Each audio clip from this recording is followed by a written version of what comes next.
At least 15 people are reported dead and more than 30 injured in Syria. A car bomb went off at a bus station in a town just outside the capital of Damascus on Tuesday. The Syrian Observatory for Human Rights reports that 9 of those killed were civilians and the other 6 were government troops. This came just one day after the announcement that the government and opposition are to discuss peace in Geneva.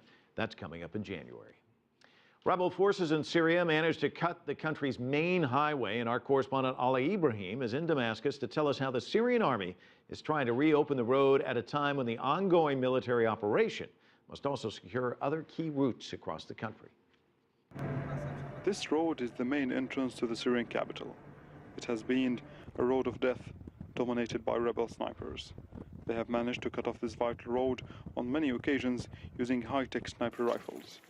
The Syrian army has launched an operation near Harasta aimed at securing this important supply route to Damascus. We were ordered to move in on the highway to create a security perimeter around the road to stop the terrorist snipers. However, we now control the road. Dealing with snipers is very difficult. We have killed many of them, but they use the high buildings, sneak into them, and start taking shots at the highway. Securing highways is one of the most challenging tasks that the Syrian government faces on a daily basis. As cutting off these roads requires little on the rebel side, stranded government troops on highways all over Syria have proven to be easy targets for repeated rebel attacks.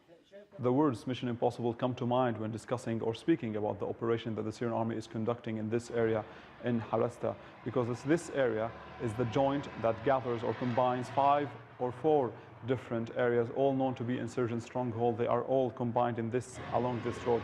The Syrian army is trying to secure the highway, which is the northern entrance to Damascus. But to understand how difficult this operation is, you can see to my left, this is Arbiin, known to be an insurgent stronghold. You can see the signs of the fighting, and you can see the southern bypass, which the insurgents managed to cut off for the past 4 or 6 months. Then you can see the industrial zone, which is completely destroyed. Securing the road isn't the only task here. Another task is protecting the only public cancer treatment hospital in Syria. Recent rebel attacks in the same area have witnessed unusual tactics, like this one on a nearby military base.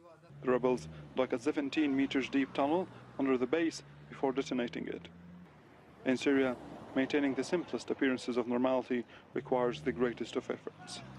That is how difficult daily life has become in the country. Alaa Ebrahim, CCTV, Damascus countryside.